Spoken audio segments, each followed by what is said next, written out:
just a moment.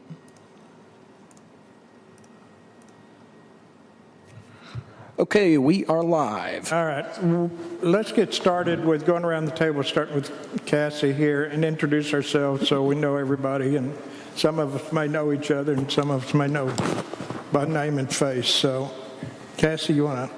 I'm Cassie Dishman. I'm the Director of Preservation and Planning for the City of Eureka Springs. Susan Harmon, Planning Commissioner. David Avanzino, City Councilman and CAPC member. Harry Meyer, Alderperson. Scott Price, Planning Commissioner. Ann Silly, Planning Commission. Ferguson Stewart, Chair of the Planning Commission. Butch Berry, Mayor. David Budukale, Planning Commissioner.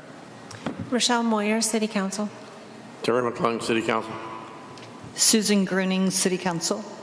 Tom Buford, Planning. All right. You know, at our last City Council meeting, I think it was the last one, Ms. McClung suggested we were talking about vision plans, and we had talked about the vision plan that the Planning Commission had developed and City Council looked at, and then I couldn't find the revised, updated plan that we had. And then the conversation kind of went toward the fact that we probably maybe need to look at that again. And then we got into some kind of different discussions in through there. And Ms. McClung suggested possibly a workshop would be the best thing to have so we can get the ideas of what the council is looking at, and the Planning Commission can also tell us where they've been and what they've done and how they've gone about it. I sent everybody, I think everybody has a copy of the vision plans and the last update of the vision plan we had. And then this afternoon or this morning I sent y'all too some information on Arkansas law and Arkansas code, and basically states that, you know, the Planning Commission is responsible and the purpose for, and this is according to state law, for preparing and administering planning regulations, preparing the plans of the city to make recommendations on public and private proposals for development. Also to prepare and transmit to the council the recommended ordinances for implementing plans, and then to advise and counsel the city government and other public bodies. And then it goes ahead and lists, you know, a lot of the powers that the Planning Commission has, which I'm sure y'all Planning Commission's aware of. So at this point, and I think you probably were here the longest when we started the vision plan, or at least the update. Mm-hmm. I know Mr. McClung and I were here when we did the original vision plan, but that was quite a few years ago. So if you want to bring us up to date on the procedures and what happened and how we arrived at doing the update, I think that would be good information. Yeah, it seems like sometimes when we get new commissioners or city council, we visit this quite often. And we visited it in 2018, and Jim Von Tongel, for those of you that don't know him, master planner with the Municipal League, he sent me an email, and I'm just going to read it, because this has been his take the entire time I've been on Planning Commission. This was written May the 2nd of 2018. Chairwoman Silly, in response to your question about planning for Eureka Springs, I offer the following thoughts.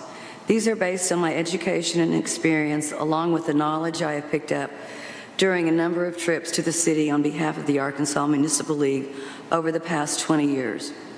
The process of planning calls for the adoption of plans and the development of ordinances to carry out or protect the provisions of the plans.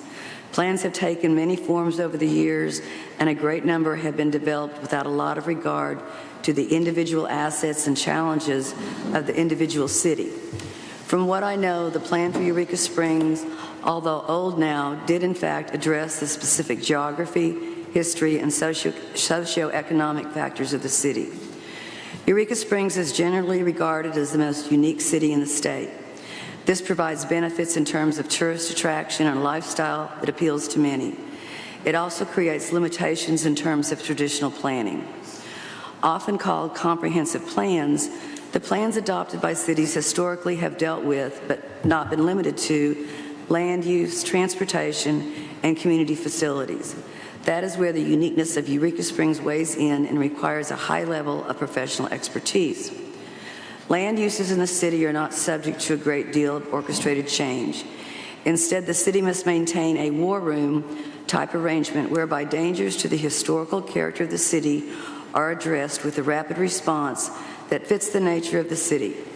For example, I have pointed out to other cities the decision of the government of Eureka Springs to promote bed and breakfast facilities in order to allow families to maintain the marvelous old homes and create such a draw. It was, in my opinion, an exemplary and focused response to a potential problem. I bet one that requires a great deal of difficult policy decisions. The transportation system of the city is pretty fixed as well. Certainly no streets will be altered significantly and no new major streets would be planned that would impact the charm of the area. The planning for communication facilities will be based on growth and on new changes in technology. I'm not familiar with the current situation in this respect, but would imagine that solutions would be based largely on economic development considerations. In summary, although your plan is old, I would recommend caution in discarding it in favor of a boilerplate one that resembled those for cities that lack the unique character of Eureka Springs.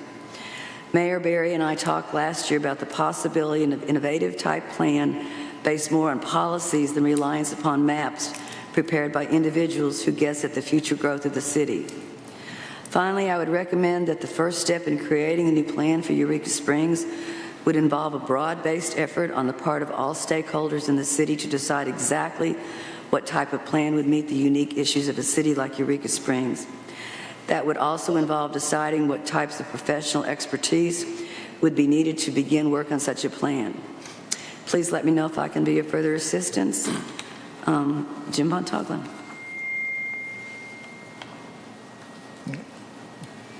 So, I'm really not sure what the goal is today. We're not going to change streets. We cannot change our terrain. We're working on our infrastructure. We're working on our sewer. You know, we're addressing our historic homes. I'm just not sure what this is all about. I can speak to that. Okay. So one of the reasons that I brought this up at City Council meeting is because, first of all, what I want to say is I'm so grateful that we have a planning commission that is involved and has the planning. I'm learning myself what all is in place, and I am very grateful that we have a functioning and caring planning commission. Any reason to come to the table to talk about this is in no way diminishing the work that has been done already from my perspective.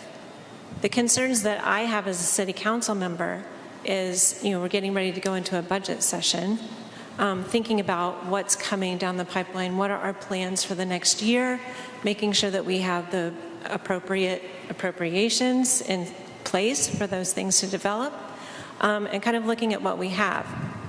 And what I've seen up until this point is that we have a plan, we have been planning based on zero growth for the community. Now, we are surrounded by a lot of growth, and I think it's not realistic to think that we would not grow, particularly if we have the opportunity. We are faced with some major financial challenges ahead of us to maintain our infrastructure. We need to grow. We need to be, but we want to grow in a way that, exactly what you said, Ann, to preserve what makes Eureka Springs one of the most spectacular places on the planet, in my opinion, but certainly one of the most unique and beautiful places in the state. If you don't have a plan and things come at you, you make decisions, and then pretty soon you have something that looks very different from what you had when you started. So in my mind, I'm just searching for a comprehensive plan so that I know in my role as a city council person, when it comes to allocating money for projects moving forward, that money is going to be there. And if there are gaps in funding, then we know that we need to go somewhere else to find that funding. So that's what led me to personally to look for a more comprehensive plan, because there's a lot of things besides just what has been mentioned already that is typically involved in a comprehensive plan. The other thing is, the thing that concerned me the most is when I did receive the plan and I saw it was from 1996. Obviously, we're kind of, I'm up to speed now. I've been able to see the updated plan from 2021. And what that process has done for me, at least, has kind of allowed for, other work that has been done in the past to kind of surface. And I can see that there's been a lot of work done here, but I don't know that as a group who's designed to work together to do things to make our city better moving forward, that all those things have been included and that we're touching on all of those areas. So a comprehensive citywide community-based plan is a huge undertaking, and I understand that, and to say publicly that I feel like that's the direction that we need to go as a city is not diminishing at all the work that you guys have done. I'm so thankful that you've been doing these things. So in my mind, this meeting is to connect us all and maybe find a path to move forward where we can develop a more comprehensive plan that encourages responsible growth, sustainability for our city, just to start with. Well, I can see that, but that would cost a lot of money. We don't have the money to hire someone to do that. You start with a plan and then you find the money.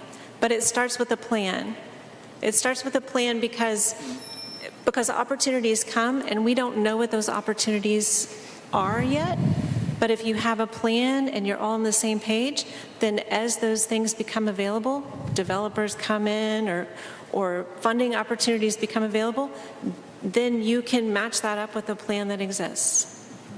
I'd like to follow up on what Rachel was speaking about. I've read through both plans twice now, and some of the items that kind of popped out to me is that there's a lot of growth happening in Carroll County. You can go to Berryville and see it. They're doing new construction constantly. And I think mainly part of the Planning Commission's responsibility with the master plan is that we need to concentrate on items that were not implemented that were in the plan. Example, how can you attract industry or even light industry if there's no homes for employees? Mm-hmm. So maybe we should look at, incentivizing, conversion of the empty motels into more, living spaces, which is happening on the 62 corridor. And I think part of what's mentioned is that we need probably an updated master street plan. I don't know if that has to be initiated through Public Works, or does the city planning hire a contractor to produce this? And also there was mentioned in the plan, the Carroll County Collaborative is supposed to be an outreach program to bring in industry or businesses into the area. Definitely something's happening over in Berryville and even in the Green Forest area. But we seem to be stagnated, and I think part of the problem with that is that we just don't have the housing for the workers for any light industry. Or, for that matter, for our service industry, they're hurting to have employees because they can't rent here, and it's prohibitive for them to drive in from other little towns to work here. Because especially at the wages that they're being offered in these service industries. So, I think the plan is good. I've noticed a lot of things were implemented in the initial plan, which took 2 years to formulate. I don't think we have 2 years to kick the can down the road. We probably need to go through the initial plan and the updated plan and pull out items that we can act on now and get going. Instead of, doing another drawn out process that would take 2 years to produce another master plan. When we already have something that we can work on. And so, maybe we should identify items that out of the plan that we can start initiating on. And like I said, probably, housing or apartments or would help to bring the light industry in because, no employer is going to build anything here if they don't have the workforce for it. And also, I have a question. If we were to do studies in that, do we go to City Council for funds? Yes. So we would present the proposal to y'all, and then y'all would vote on it. Because, I think what really needs to be done is a new master street plan to identify the boundaries of Eureka Springs, because I'm sure there has been development in areas that probably development shouldn't happen, or we should identify areas where we can actually put in the light industry, where it wouldn't affect the historical district or the character of Eureka Springs, but it would bring in more tax revenue to our city if we did have some light industry. Because, on the 62 corridor going to Berryville, there's little businesses popping up. But, these are more like mom and pop in this, setups. But we need something a little bit more substantial. And, that would help grow the city, too. Ms. Meyer? When was it the planning came to us? Was it 21? I mean, before you did this new plan? Yes. And I know you, Susan, you were asking us whether to go ahead and with this plan, and we voted yes, go ahead and do it. I think, Harry, there were two different phases. So there were the updates, and then I'm not going to cut you off. Go ahead. Probably about a year and a half ago, I was in front of you regarding an area development plan. So, Okay. two different things. Be that as it may, I don't want to dictate to planning. I think you guys have been doing this a while, and y'all can sort out the priorities as you see them, and then, say, annually bring us some recommendations. Number 1, number 2, number 3, so that we can provide funds or support them or whatever, because I don't want to micromanage planning. I want y'all to understand that for certain, that y'all have been doing a pretty darn good job. We just need recommendations from you, and we'll go from there. Susan? Okay, so just to kind of give you, which I think most of you were here, about a year and a half ago, we all talked about doing an area development plan. And what that would have allowed us to do, because it was never done by the city, would have allowed us to say, these are the areas that we would like to develop for future use for Eureka Springs. The state changed some laws. So you no longer, it's not that you can't do an area development plan, it's just you can't do it in the form that it was originally. So my understanding, and I'm going to have to look again at this, because we got maps and we kind of went through as a planning commission areas that we thought were, that looked like they would be conducive to expansion. Obviously, you're going to look at those areas that are on 62, either east and west.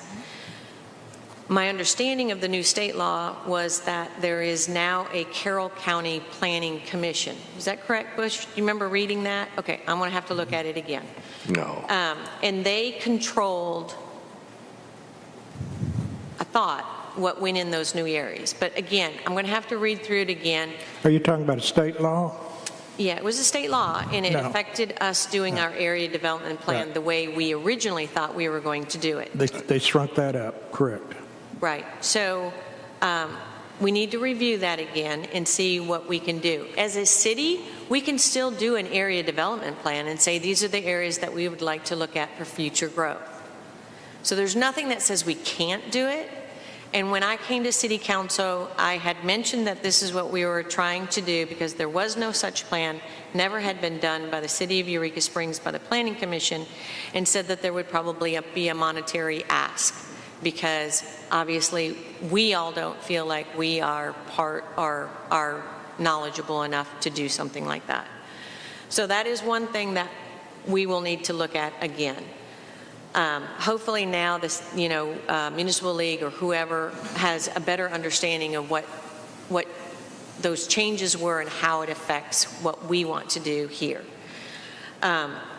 We also had a meeting on that several in town were invited to at Main Street, which went over grants. So who here has ideas and what would you like to see as far as grant opportunities go?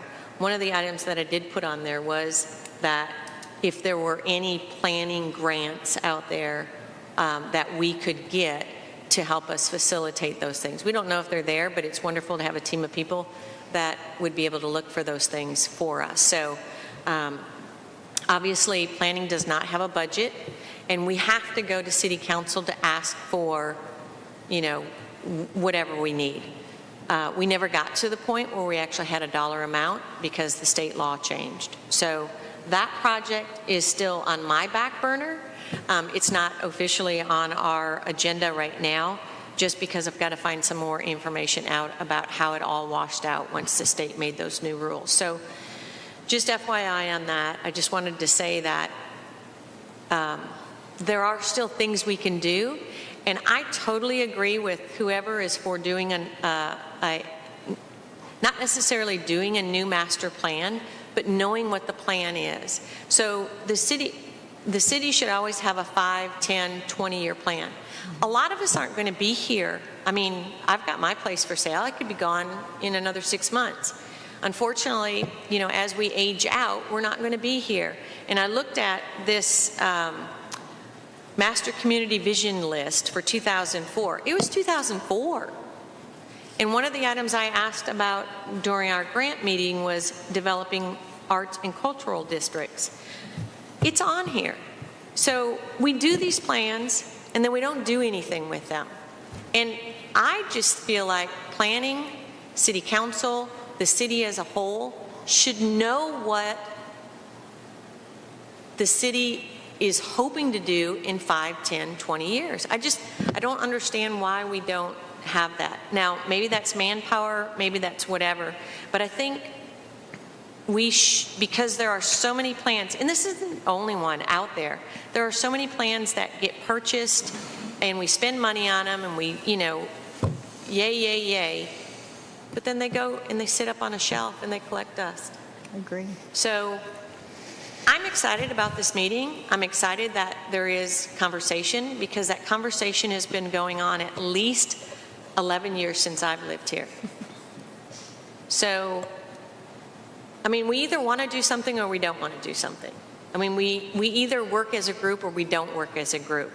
And we can't continue to work in silos. And like I said, this grant meeting was wonderful because now we know what we can do and what we have to do in order to see if some of these projects can be grant funded or just being able to work as a community. So that's what I have on that. Cassie? I just want to expand and clarify on a couple things Susan said. First, regarding the area development plan.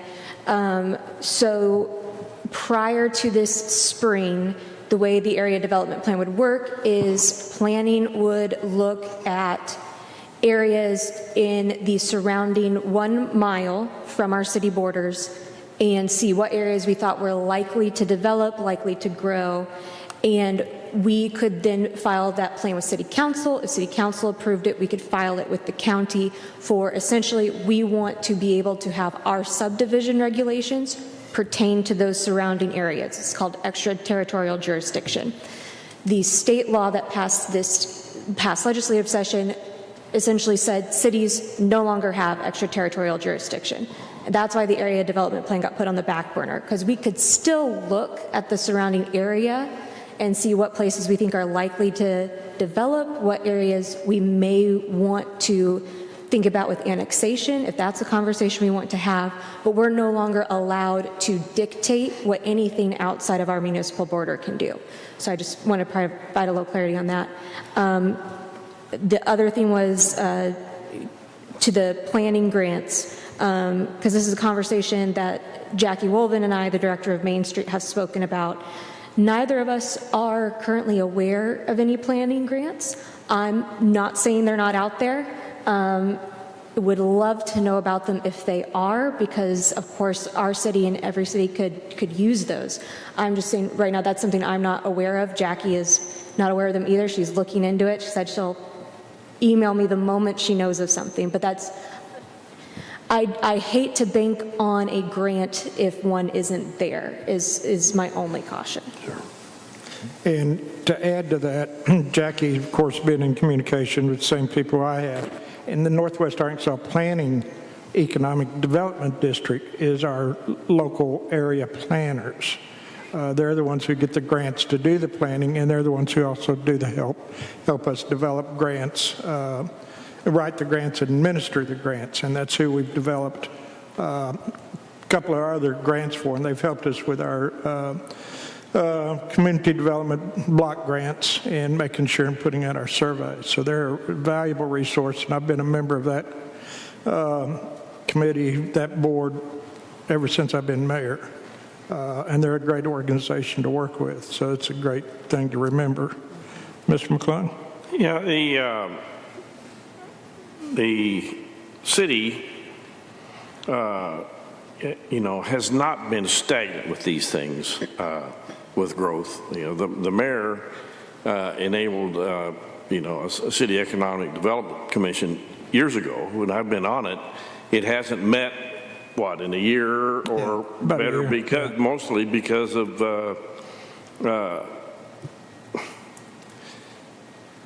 inability to get anything done. We have looked at housing. We have looked at small businesses, industry, light industry, anything that would be conducive to the growth of Eureka Springs, and actively reached out in these areas, no takers.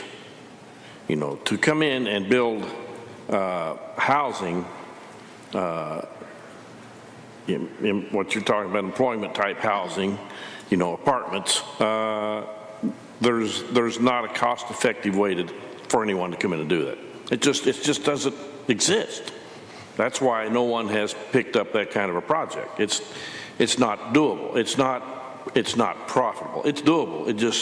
They're not going to make any money. And if they can't make any money, they're not going to do it. And the same with the light industry, where our highway avenues in and out of town are limited.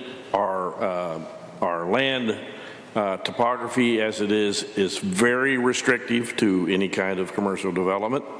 So we've searched, and we have plugged a lot of different areas trying to bring things in with just no luck. And it's exasperating. It truly is. And that hasn't met, and probably ought to get back in gear again, and maybe a fresh look at it, and maybe something will come. But we are so limited because of what we have here in our town that it's a very difficult equation to solve. Just before you go on, I want to also, somebody mentioned about the C3 or C4. That is a collaborative effort between Green Forest, Berryville, and Eureka, and it was developed when Mayor Pate was mayor. So it's been along for 15, 16 years now. And what we've come up with, and we've looked at housing, we've looked at serious housing in the county. We're not the only one that has housing problems. Berryville has a terrible housing problem. Green Forest has terrible housing shortage. We've also came up and we looked at trying to entice developers to come over and build projects. Well, to get somebody like Jim Walters or some of the developers from Fayetteville to come over, they won't look at us because they're looking at doing 1,000 units, 500 units at a time, minimum. Most of them are doing more than that. So they look at Eureka and Carroll County and they just kind of laugh at us. So that brings us back. And we've gone out to Harrison to bring people in with still no luck. One of the suggestions that we've had, and we've been kind of successful, is recognizing Eureka isn't in order to do apartments, and a lot of the people here know, it's not just the building that takes up land, but it's the parking. It takes a lot of space to do an apartment complex. So Berryville has land, Green Forest has land, and so what we're looking at was letting them build the apartment complexes. Let's look at one big community, and Eureka is exclusive, and we'll sell the houses for people, for the executives, and for the other people to live in this area. We're 15 miles away, 15 minutes. You know, that's a small distance in a city.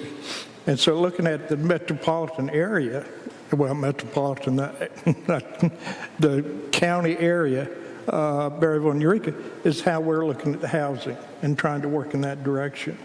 And coming up with, as Mr. McClung said, one of the suggestions we had for housing was the motels, and that's worked out a little bit on there. So, I'm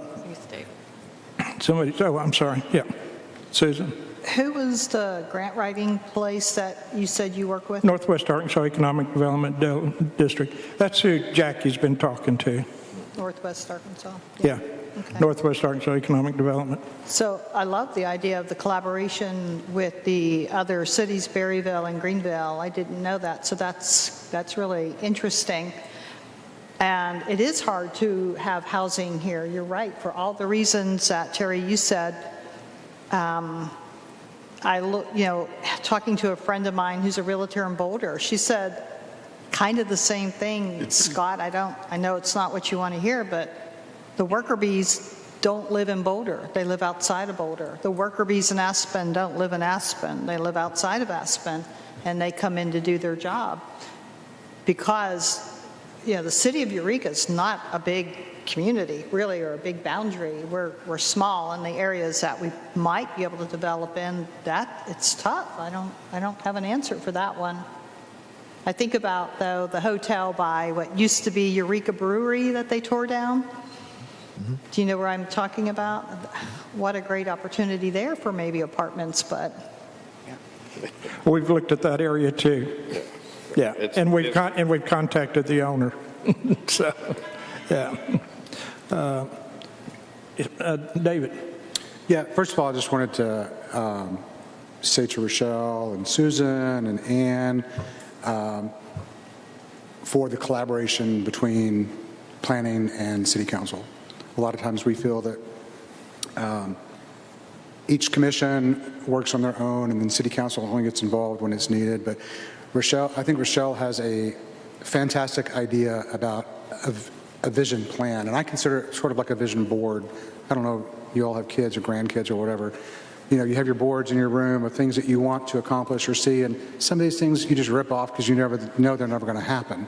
And then some things we can take steps to make sure that they happen for our children and our grandchildren in this city. And that's one of the things that I hear from residents all the time is that, what's going to be here in 30 years? What's going to be here in 20? Is there even going to be a city in 20? Is our infrastructure going to fail so badly that there is no more city to call Eureka Springs? So I think this is a fantastic idea, Rochelle, to just keep it up with a vision board planning or however it's going to be named. But I think it's a great idea. And I've only been able to briefly read through this packet that we were given, and I love the fact that it was presented by a professional planner. But sometimes you don't need professional planners. You need the people that actually live in our cities to decide what's best for our residents and our children and our grandchildren. Susan? I just want to say one of the other items that we also looked at on planning was the ADUs. So do city lots here. One of the things that Tom had brought up was creating an ordinance for smaller lot sizes. So we've got a lot of empty land that is here in Eureka Springs, but the lots are smaller, and the current ordinance says, you know, your lot has to be this big before you can build a house. So that is one that is a positive. The other one would be looking at some maybe of our, we've talked about looking at some of the bigger lots. So I've got quite a bit of land where my property is, and I could easily put a small ADU on that property. So those are some opportunities too for additional housing here in Eureka Springs. But then, you know, again, we can talk about not being able to bring in big industries. We can talk about not having any more space to grow and things like that. But I think the master plan is not just focusing on those things, it's focusing how do we make our town a better place for our citizens. And again, that still is a 5, 10, 15, 20-year plan, because we still have to have active projects and goals that we're trying to get to make this a better place for the residents that live here. And one of the things, and again, I know we've all got tons of ideas, and it worked with the grant meeting for everybody to give their ideas, so we had a working list of things that we thought, so everybody gets to contribute and everybody gets to say, these are some of the things that we think are important for Eureka Springs. And I think that might be advantageous to this group or to this meeting, maybe for a second meeting, to say, these are the ideas that we have and these are some of the concerns that I have that I think we should be moving towards over the next few years to fix this, add this, create this for our citizens in Eureka Springs. But one of the items that I would probably put on the list is, I know that the city has a lot of vacant land. So chunks of land that are in different little places, that maybe we could do something with those that would create a better environment for our citizens. Because it's really still about our citizens, right? A master plan. So I just think if we kind of gave our ideas, it would help us move forward and see kind of where we could go. I would love to follow up on what you're saying, if possible. I 100% agree with what you're saying. It's great that we've done all of these things in the past and that it's been tried, but we're here now, and these kinds of things we have to continue to try, because if we don't continue to try, then we're just giving up. And that is not me, and that's not why I'm on City Council. I'm here to keep trying, not to micromanage. That is not my intention, but just to collaborate and try to create, if need be, a political pressure so that things happen. Everyone does want to contribute their ideas. Everyone at this table, but also everyone who lives here. And for us to be successful, everyone in our community must contribute. So a community-driven, comprehensive plan is what I was proposing. Now, I understand that the Planning Commission has a whole slate of work and possibly doesn't want to take on the community input side of that. On my side, in my training, planning and visioning are two different things. They're very closely related, but they're not the same. Planning is exactly what you guys are doing, and visioning is exactly what Susan is talking about right there, and what David Avanzino is talking about, sort of a board, putting ideas up, getting some ideas of where we could go, and from that, figuring out what the next direction is. That's closer to visioning than planning. So my suggestion initially was to create a visioning committee out of City Council that could hold those meetings that take place over periods of time. Like, it is a commitment. It is a 1-year, 2-year commitment to do that. That would support the efforts of planning, working together, and sharing that kind of information. Now, that is not a hill that I have to die on as far as what the structure of that is, but I can see that we're talking about the same things here. I just wanted to make that distinction for this group, because in my training, those are two separate but related things. Everyone wants to contribute their ideas, and I think the community needs the opportunity to do that. Secondly, you mentioned something about accountability. Plans, everybody talks about how plans get made. This happens in nonprofits as well. I worked a lot with nonprofits.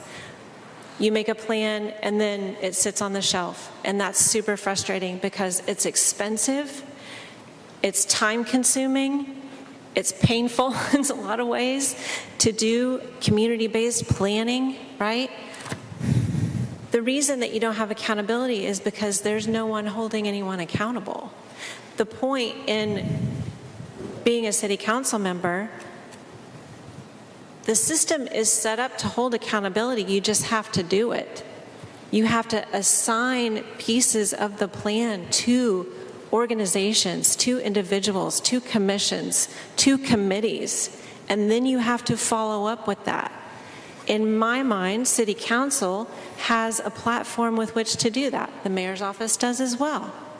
The commissions also have their own areas, right? We could work together and hold each other and our community accountable to do a comprehensive plan.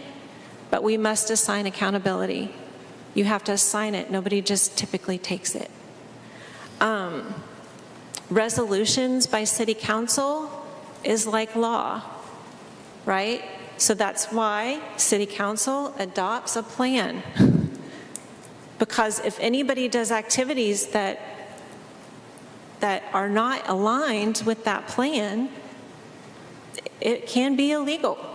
It doesn't match up. That's the point in why City Council would adopt a resolution to adopt a plan, which was done in 2004. City Council adopted the vision list for 2004, it's all here. This is the resolution.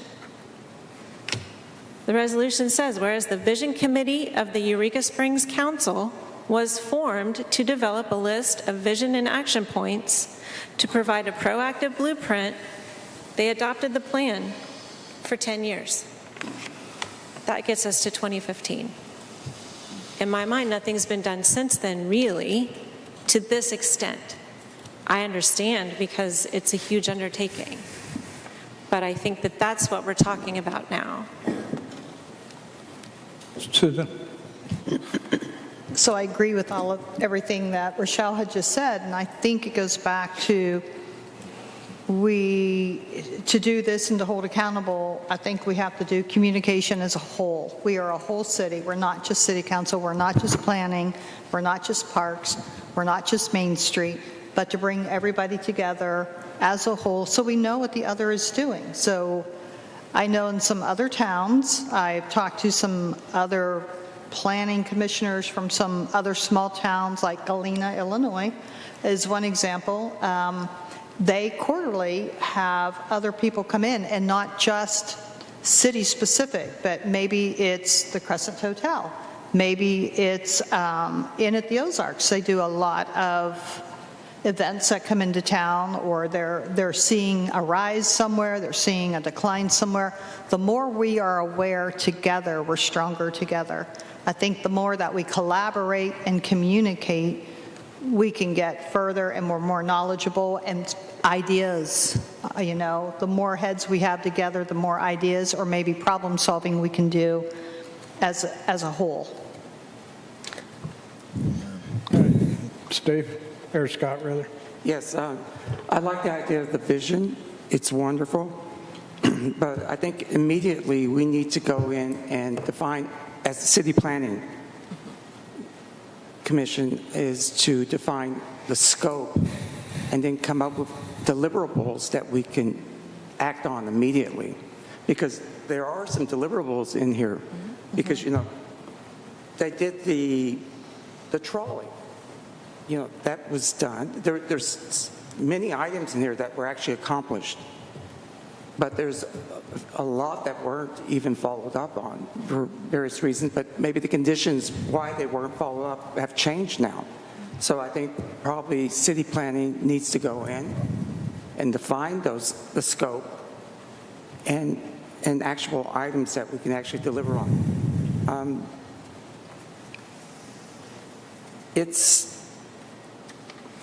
you know, it's difficult to have a vision plan and have all the input when we actually have a vision plan now that we can act on.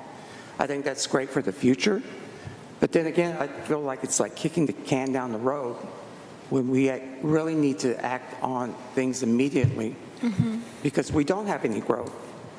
You know, Yeah, Scott. and parking's still a problem. I mean, parking was identified in this, and I don't see much movement on it, mainly because, you know, several areas are owned by privately, but maybe we need to go in and redefine, you know, all the available parking.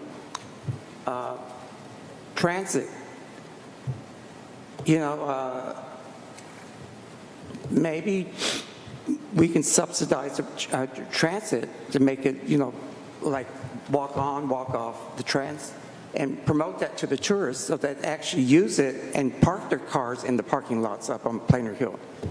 You know, because, you know, a lot of people, you know, are penny wise and, you know, pound foolish. You know, they don't want to spend the money on parking, but they'll drive around and, you know, burn up gas.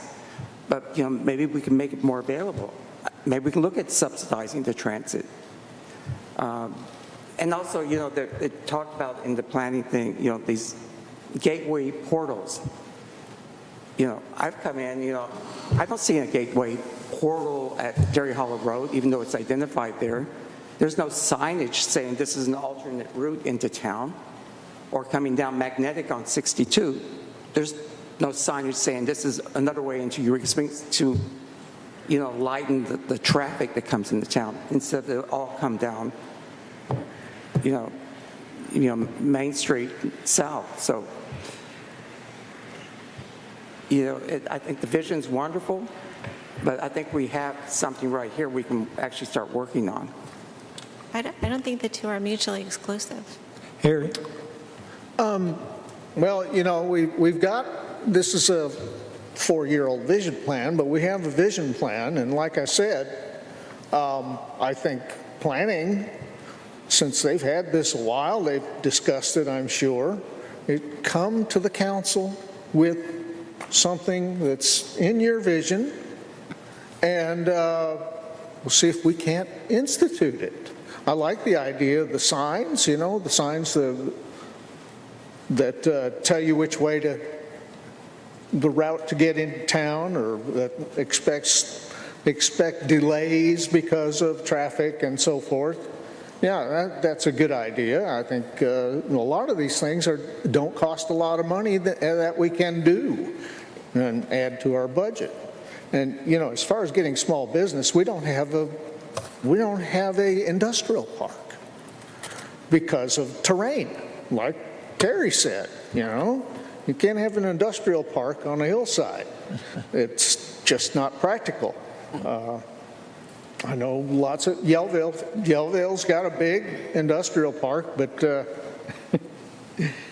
it has its problems too because of the solid rock underneath it, and just leveling off a spot costs a ton, even though it isn't as steep as Eureka. So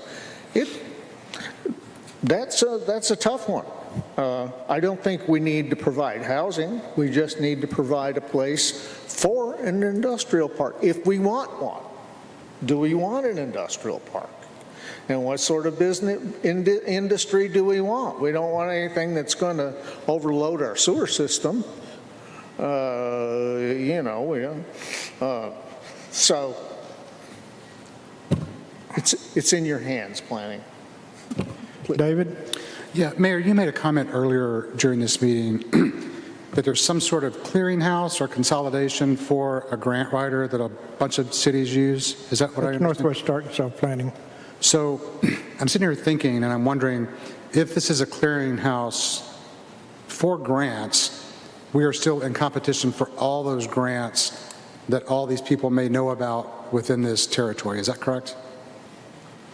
If the project qualifies. So what we're trying to do is come up with a wish list so that it's in front of the group that would look for grants. Mm-hmm. And then they know kind of what we're looking for in Eureka, but you're right, they are available to every city, depending upon whether they qualify. And where I'm going with this is that this group, we go to this group, we tell them what our visions are, they come up with grant sources, and then all of a sudden, all these people are now part of this group's search for grants. So would it be more beneficial for us as a city to have our own dedicated grant writer to search for and write these grants instead of becoming or participating in a clearinghouse where everybody knows, everybody's filing? You know, we may have a dedicated person that knows of something that's way out here that the clearinghouse didn't know about. And I'm wondering, sitting here wondering, if it would be more beneficial for us to have a dedicated grant writer that's dedicated to this city and this city only. We've talked about that, but I think the planning, Northwest Arkansas Planning, has done a great job, and they're not, everybody is available, every community, every municipality in this town is available for any of these grants. They don't go around sharing everything in through there. If we got a specific grant for planning, then they'll look and say, yeah, there are some, or no, there aren't any. We want a grant for water and sewer. They look and tell us what's available for water and sewer. Same thing with fire departments. And we apply for a lot of those. So we're always in competition with other communities, and it's not just because of them. But they're a great resource because they're like you said, a clearinghouse, and they have their fingers on, a lot of different grants, federal and state, on there. But it's also their full-time job. And it's full-time Which is job. different than what we have currently, which is why you're saying it'd be nice if we had somebody dedicated to do that, who that person, that is their job. It's basically, it's their job to do that for us. Now, I will say, too, you got to remember the grants are becoming less and less and less. Oh, I understand that completely. I mean, there's just not a lot of money out there anymore. So that's the problem we're And I just need a clarification on that, too. They're looking at federal and state grants, but I know we talked about in that meeting whether or not there were any private ones. They have that available to them as well, correct? Right. Yes. Okay, I thought they did. Can I add one thing? Sure. Okay, so I know that we have all of these plans, and I don't want to keep going back to it because we can talk for hours. But I think it would be beneficial to develop some sort of roadmap, and that roadmap I think has to start somewhere.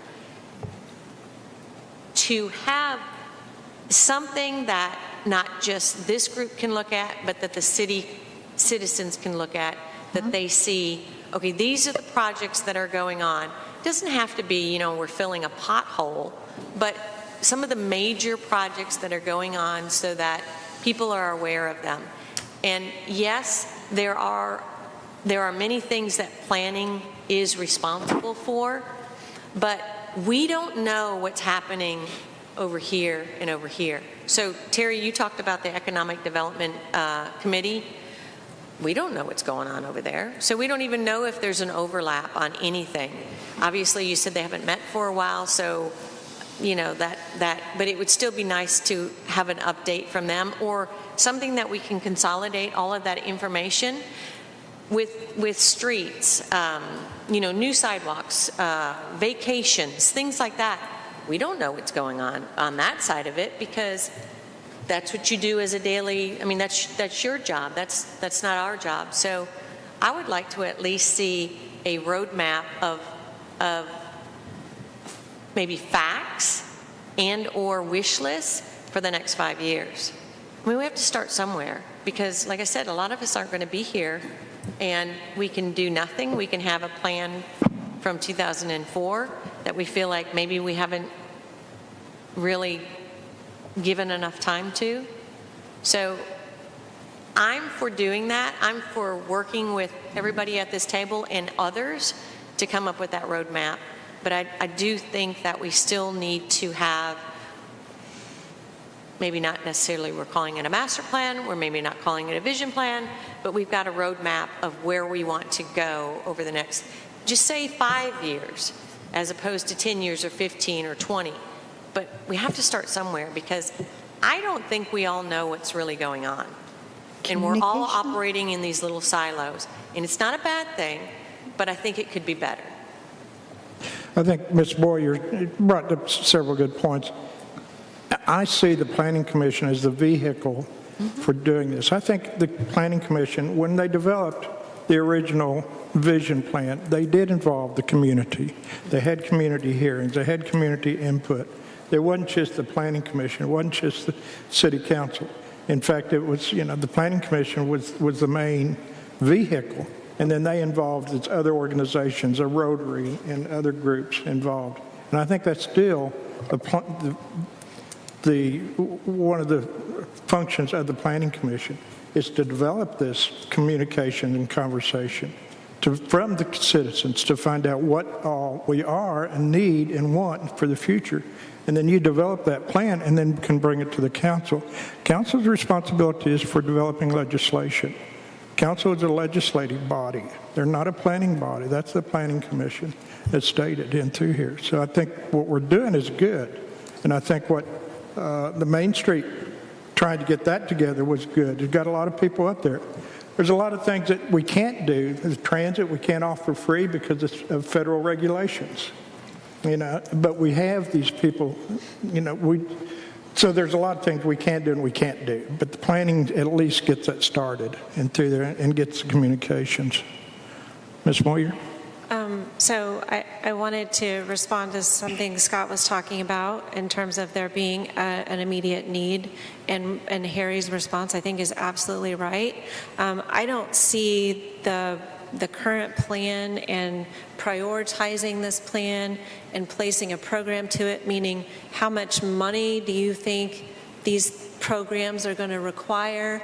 That all should be happening actually right now, right? Because, we're getting ready to start the budgeting process. So you'd want to get that stuff in front of City Council in plenty of time to make sure that it gets included in the budgeting process. And so that absolutely should be happening. At the same time, I think we could still also begin our work on a 10-year plan, 5-year plan. I think 10 to 15-year plan, just because of funding cycles and the size of projects and things like that, is more reasonable. But I see these two things as not being mutually exclusive. I think they need to be happening at the same time, which is why, my concern was that planning take on both of those things at the same time. It's a little bit of a struggle, but I mean, I'm all for supporting if Planning Commission wants to do all, whatever this group decides, I'm supportive of. And I also am ready to hold accountable the group that takes that on. So however it works out is fine, but I am absolutely ready to get started on a 20-year plan as well. I think it's super important for our community. Things are happening around us, and yes, we've tried lots of stuff, but we have to keep trying. Every single day we have to keep trying. We can't stop for 1 minute. And I'm ready to do that for the city. So I'm anxious. I do, like Susan, I want to have a plan for a plan. I'd like to see a roadmap. I want to know what's going to happen next. I think another meeting, perhaps a place where my mind went was maybe we just all absorb what we've found, and I'm sure having this public meeting, there's going to be things that come out of the woodwork at us and get presented, and maybe we just absorb that and kind of consolidate it and identify gaps and kind of think, how can we move forward, after a little bit of space to think about that. But I think that it's time to do it. One of the things, and I'd mentioned it to Cassie, and we talked about the area development plan. What that started was my conversation with Ann and Susan and Cassie about annexation. I think it's time for the city to look at annexation. I've been approached by several mayors wanting to know why the city hadn't annexed. Because I think at the time, it's mentioned with the growth, well, we're limited in our growth, but we do have growth toward the east, limited growth toward, the north, Highway 23, very limited growth out 62. We do not need to, we already provide a lot of services, so it just makes sense to be able to look at some sort of an annexation out there. We don't have to necessarily provide water and sewer at this point in time, but we already provide the fire, police, and ambulances. And so as long as we don't promise the water and sewer, then we're okay as far as annexation goes. But I think that's something I'd like the Planning Commission, and we talked about that earlier, to look at, because that's got to be something that's got to be voted on by the public. And having the public, and that's the reason I wanted the Planning Commission first to be the leader of that, because I think we need the public input on there. Yeah, Dave? I agree with the accountability factor, and I agree with the vision. I'm not best suited to impact the vision. Many other people in the community here are going to do a lot better job of that than I would. And I think, of course, the public needs to be involved in that. But I would say at the outset, this 2004 resolution planning was set up for failure from the start. For 40 years, I've seen this happen. I represent developers, major national retailers in multiple cities of multiple states my whole career. I've been in a lot of planning commission, a lot of pitches. I've said that hundreds of times, pitching and providing advice on these planning sessions, and hired by consultants who produced that 42-page or 52-page report, which they're never going to enact. The problem is not accountability. This should have never been enacted into law, ever. What should have happened is, and it happens all the time in small cities, they get a little money to put a planning, because they all need a planning and a vision, right? So they hire somebody and they put the money together and they hire a vision and then they rubber stamp. Sounds like good idea. But they don't have the resources, they don't have the time, they don't have the expertise in which to execute the vision. What should happen is, and by the way, let me make a point here, this was updated in 2021, after 2015. And in fact, there were certain things, and I don't want to stir anything up, but it is a fact, there were certain actions taken in 2021 as a part of that planning vision. There was an update. One of those, most notably, was the tree ordinance, which is routinely overturned by City Council. Let's just set that aside.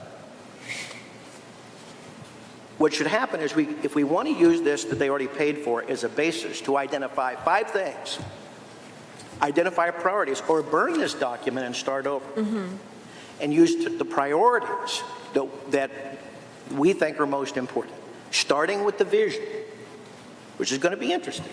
The tone of the city, the culture of the city, where are we going with tourism? Are we going to continue to be a premier tourist destination? Do we want to kind of broaden out from that? We want to shift that to more of a major resort? Do we want to isolate and attract some key businesses and target some certain businesses to come here, those kind of things? That's a part of it. But if you come up with 52 items here in the plan, nothing's going to happen. You're setting yourself up for failure. Not just here, everywhere. Now, you know, in downtown Bentonville 20 years ago, you go bought crack houses for $50,000. That's a fact, right? So somebody started writing checks. Downtown Springdale was, I wouldn't go down there with a rifle and a sidearm a few years ago. Today, it's quite different, right? Neighborhoods all around Fayetteville, all that was a leading town. You've got the university there. So you've got about 10 or 12 families with major money, right, who always want a seat at the table when they're spreading their money around. And you can put a few grants together, and I think that you should.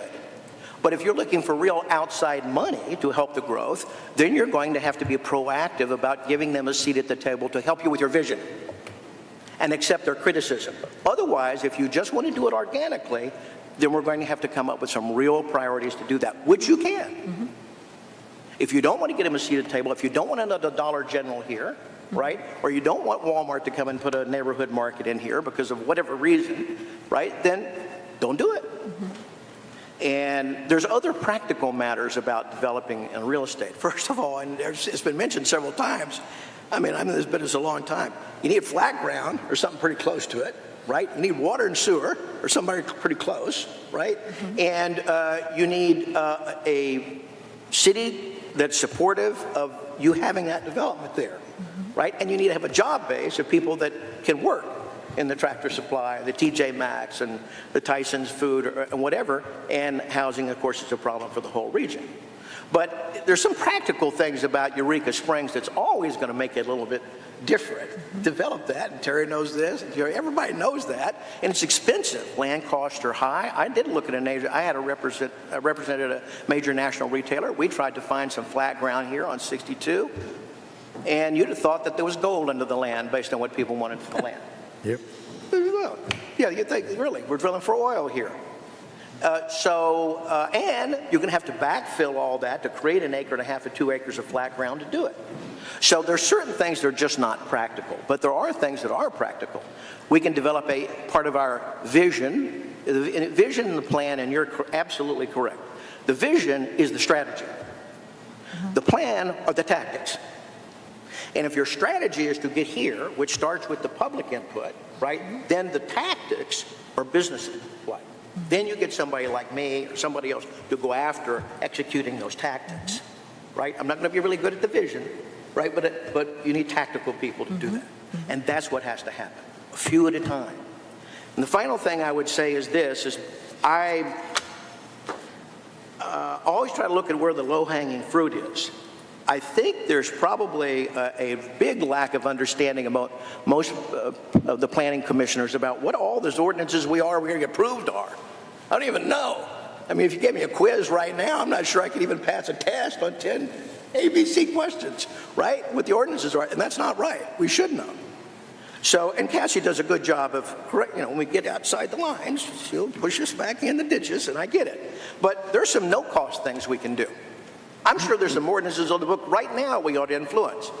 Right now, whether it's cleanliness or trash or landscape or setbacks or whatever. So if I bring a developer through here right now who's interested, and I've somehow convinced them to come here and try to build a nice new 80-unit complex or put in a nice retail center or put a business here, we got to be on our best game. We got to be on our best game. So we need a little cleanup work. It's free. We need to force if there's things that we don't have on the books to help that visual, to be able to help stimulate our vision, well, then we can do them for free. We don't need any grants to do that. Yeah, you're going to upset a few people that you know and you grew up with. Good. Time to do that.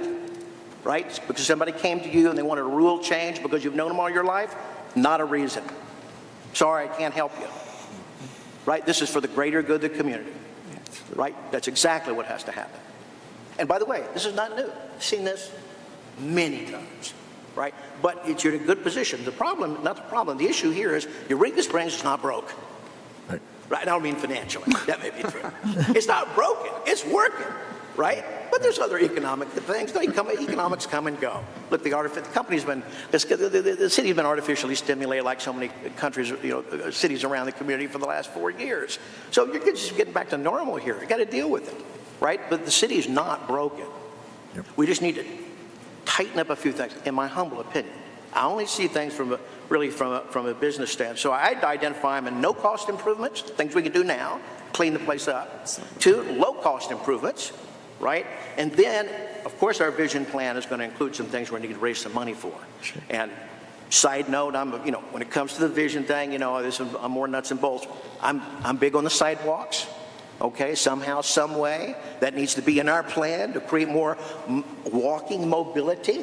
Right? I'm a guy who fought against bike lanes my whole life in commercial settings, but 68 years old, I'm ready to get on a bike. I agree. Mm-hmm. Right? So, I agree with it. Those are the kind of things that will knit together. Don't wait too long. Those will knit together Eureka Springs. And I know that's a big ask. Things like that. You know what I'm saying? So, clean the place up, low cost, no cost items. Yes, we need to do the vision plan with input, but don't come up with 40 items. No, you cannot win on that. You need to prioritize those items which you think are most important, and then we send emissaries out to go solve those problems, in my opinion. And there you go. That was my notes and rant. Thank you, Dave. Thanks, Dave. Appreciate it, Dave. Rochelle? I would only say one thing to follow up on exactly what you're talking about, and that is when you prioritize, also put an amount, a value to that. What is that going to cost? What would be your request or your ask? What amount of money do you need to make that program or that thing happen? All right, anyone else? Yeah, I just wanted to say that I hope, and I really want to thank the City Council for spending their time here today and helping us, but I just wanted to tell you that how proud I am of this team we formed under the Planning Commission. They've demonstrated just with their questions and their comments that we've got a really solid Planning Commission here, and I'm just proud that I'm able to be their chair. But one thing there are a couple of individuals that, that aren't at the table here, but that we talked about partnerships. We talk about different things, and those, like the Tourism Board. Well, if it hadn't been for Randy Waffenberger and Bill Ott, I mean, those signs on the highways probably wouldn't be there. So there's the people that are ambassadors. And like the Walton Family Foundation, I remember when I was a park commissioner, we were rogue. They were going to fire us all. They were so mad that we were even talking to the Walton Family Foundation. But today, those international bike trails, they bring in tax revenue. And they're wonderful. And that's part of the thing. And that's what, these planners here, they're going to go outside the lines sometimes. Yes, go ahead. Sorry. No, you can finish. Okay, so one of the things that I wanted to say is that sometimes, we're going to make mistakes. Sometimes we're going to mess up. Sometimes we're going to get lazy. But I think with this team, they're going to kick, like David here, he's going to kick me and tell me, oh, we got to move this way. And I love that because that's what the motivation is. And all these are volunteers. They're not, we're not elected people. We're here because we want to help. And so one of the things that I'm going to challenge you guys, because you guys are the representatives of the citizens by election, is to get out on the street more. I talk to our business people every day. I'm on the street every day because I'm retired, but I talk to them and they're concerned about the future. So they need to hear from you guys that the future is going to be okay. Because they're worried about their water bill now. They're worried about their light bill. They're worried about their number of heads in the beds. Because our numbers are going down a little bit. So I'm going to challenge you guys to get out there on the street because a lot of them haven't seen you before. So get out there and say, hey, I'm your elected representative. What do you need to talk to me about? So well, one more quick thing on annexation. And I was thinking about this because I've seen it 20 times at least. You have to understand what is the goal of annexation. Is the goal to annexation to be able to increase ad valorem taxes? Good. Well, we need taxes. You need sales taxes, right?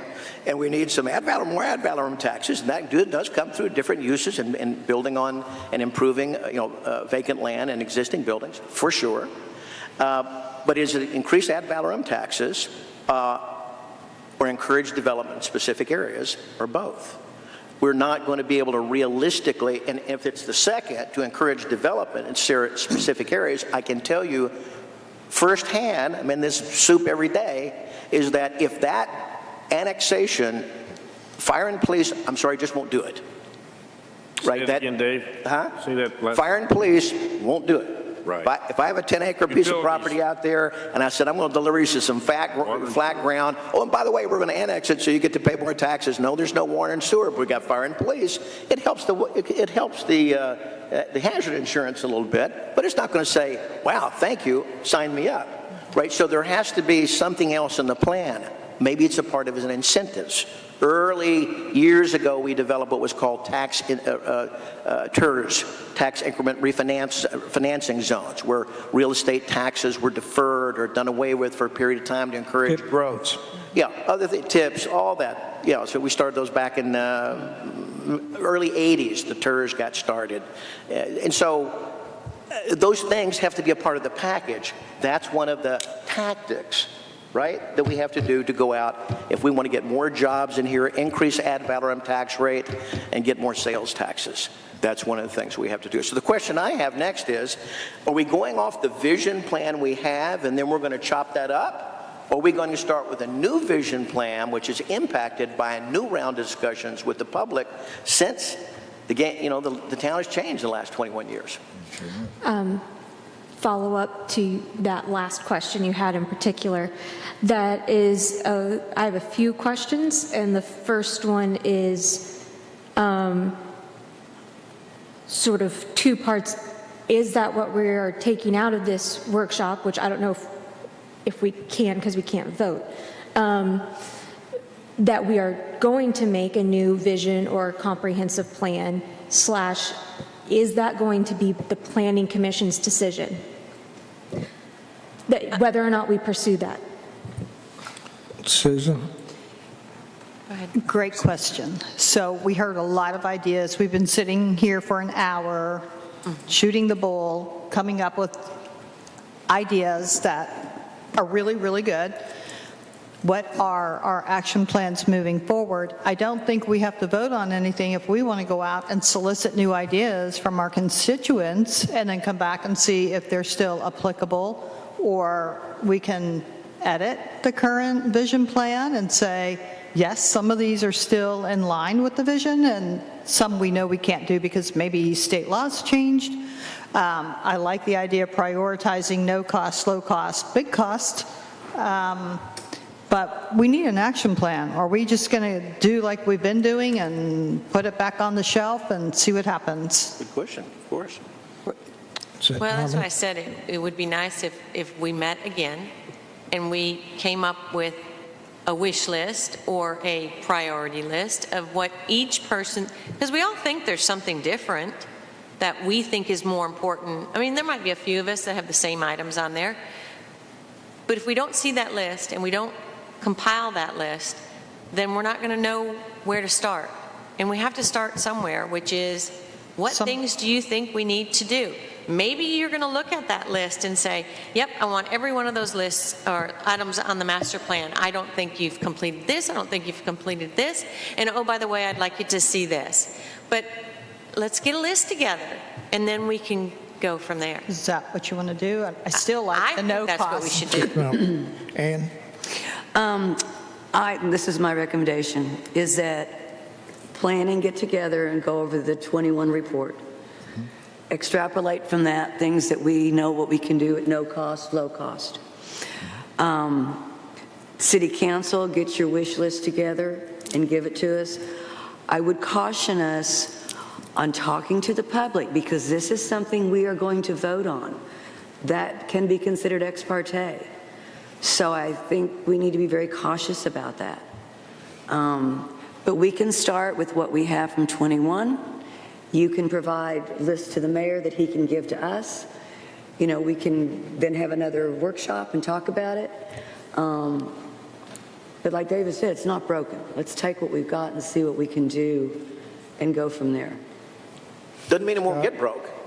Pardon me? Doesn't mean it won't get broke. I know. Right? But that's what we're trying not to do. Yeah, well, there's, it's still a vibrant place, and there's just a lot of people still coming here no matter. It always will. Yeah, they always will. The issue is we need more I revenue. want to follow up on what Ann said. It's really City Planning Commission's responsibility. So we'll probably go back and have a workshop and gladly, take your wish list of ideas.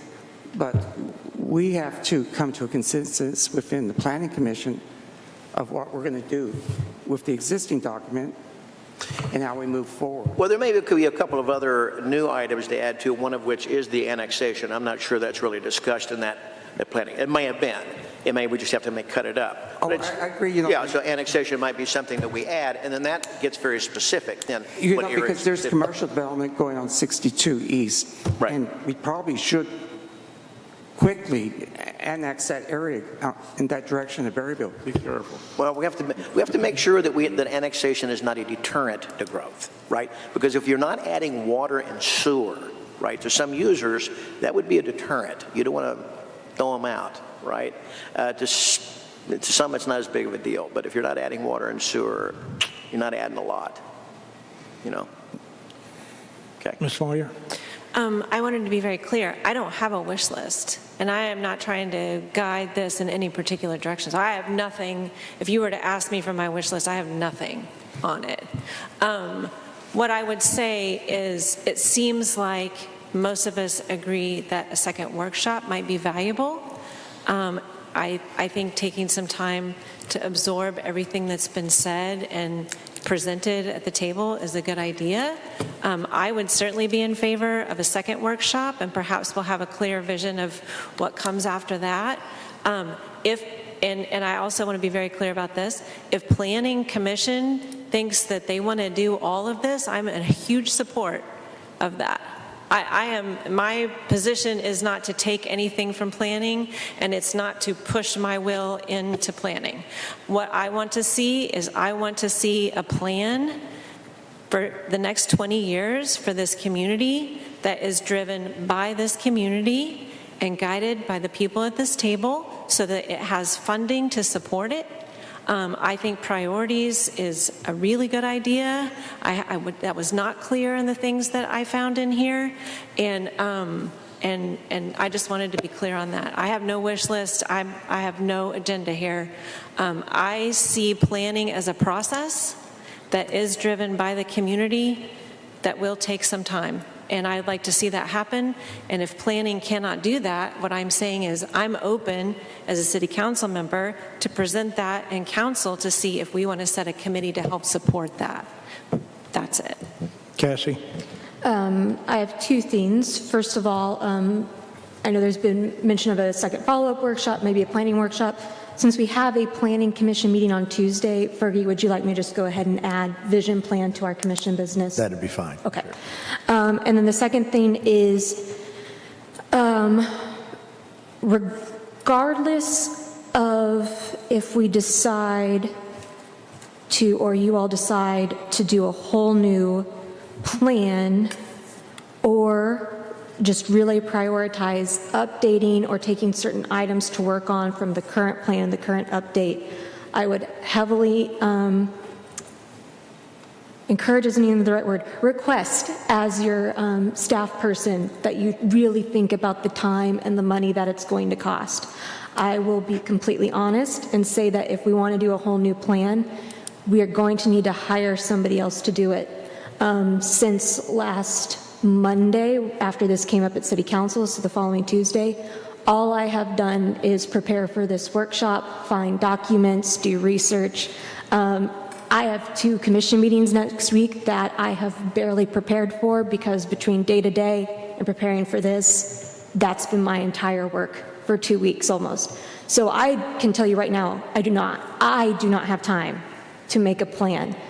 If you want a whole new one, we're gonna have to find money to hire someone. If we're doing something less extensive, let's just think about I request you think about the time and the money that's going to take. Sure. I'm not saying it's not valuable. That is not what I'm communicating at all.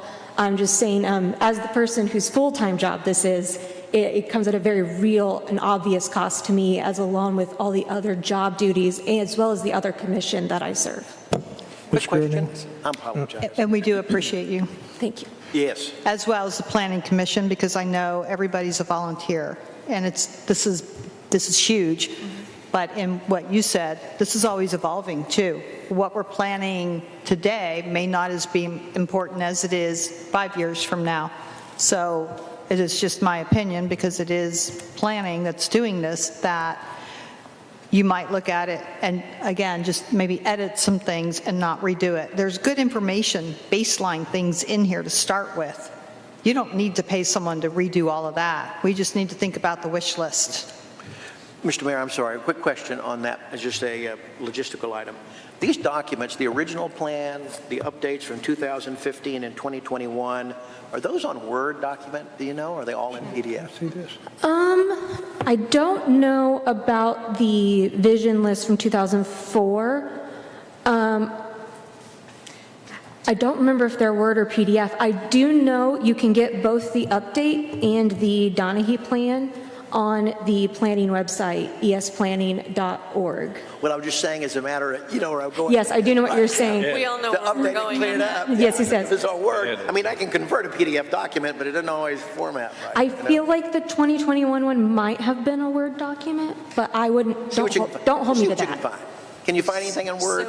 So I would just say that if we do not have the software at City Hall to create these documents and add to these documents, please put it in your budget for this year. No. Nice. We're not voting on it. Nice. I'm just saying, if I've got a PDF and we've had this conversation, Let's cut it. We've 10 got times. We've got Yeah. it. So let's go and go please from put it in the budget. Answer your questions. Yes, we can take care of it. Okay. It's a big deal. I have Adobe. I absolutely agree. It is a big deal. All right. What I'd like to see is, I think there was a suggestion, I think the Planning Commission came up with, coming up with a meeting, coming up with your list of items, and coming up as your detailed items. And once we get that, you let me know. We'll get back together as a group meeting. And in the meantime, we'll be collecting our wish list from other people, and I'm sure the Planning Commission will also. And once we do that, then we'll start, and I'll get Kim and Christina to start looking at time when we can all get back together again. Does that sound reasonable? Sounds good. Sure. All right. Anything else before we close? I just want to say thank you to the group for your time and all of your effort and for being here today. And it's been a pleasure working with you guys. Thanks. So I look forward to it. Thank you. Thank you. Thank you all for being here. Appreciate it. Thank you all.